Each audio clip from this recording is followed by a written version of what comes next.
the father of her children were in a moment. Now, at the time of Charlemagne, Europe was in a state of abject misery.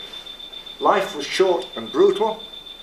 Nobody, not even Charlemagne himself, could write his name without assistance. The only people with any education were the priesthood, and their education was severely limited to a little bit of Neoplatonism and some classical Latin, because that was always deemed necessary by the church. Everything else was pagan and thrown in the dustbin. The Greek scholars, the Nestorian scholars, had been expelled from Christian Europe and had found refuge in what is now Persia, northern Persia, a place called Jundishapur. And there, amongst their Arab brethren, their learning was treasured and transcribed into Arabic. And with the advent of Islam, the whole picture started to change. Because while Christians were busy having conventions debating how many angels could stand on the head of a pin, or had a whole school of study of theology, the nature of God, in the Holy Quran it says that anybody who tries to decipher the nature of God is crazy. But if you want to know about God, you study his works in nature. And so a flourishing series of schools and scholarship started, studying nature, science, the Greek texts which they'd inherited from the Nestorian scholars, and the world's biggest library was amassed at Baghdad. With the advent of the Moorish invasion of Spain, Moorish toleration came to Europe. Now, in Christian Europe, pagans and Jews alike were persecuted. In Moorish Spain, Christians, Jews and Muslims lived side by side. They each had their own schools, they had their own education. The foundations of European literature were laid there. The foundations of European science were laid there.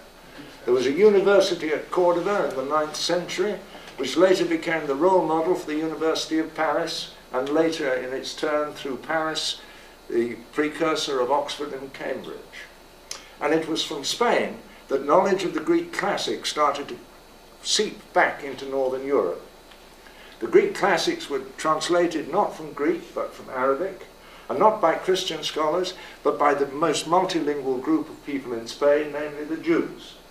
It was at the Jewish yeshiva that the Greek classics were translated into European languages and into Latin, and then through the Rex Deus influence spread back into Chartres, the theological school at Chartres, which stimulated a movement known as the medieval schoolmen, the schoolmen of the Middle Ages, people like Thomas Aquinas. And they would not have been able to do their studies without this input from the classical times, an input which came in despite the church, not because of it. And it is for that reason that Pythagoras and Socrates are carved on the west front of Chartres Cathedral. This is the reason why you have an ancient initiate and a couple of pagans on the west front of a Christian church.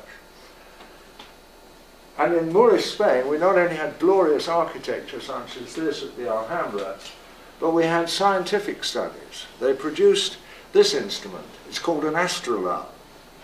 It is the precursor to the sextant. And a Christian monk called Nicholas of Lynn in the 1300s used one of those. It was a new toy to him, to explore the North Atlantic, an island hop right across the North Atlantic, setting a precedent for another member of the Rex Deus families, certain Earl Henry Sinclair of Orkney and Roslin, who crossed the Atlantic 100 years before Columbus, landed in Nova Scotia,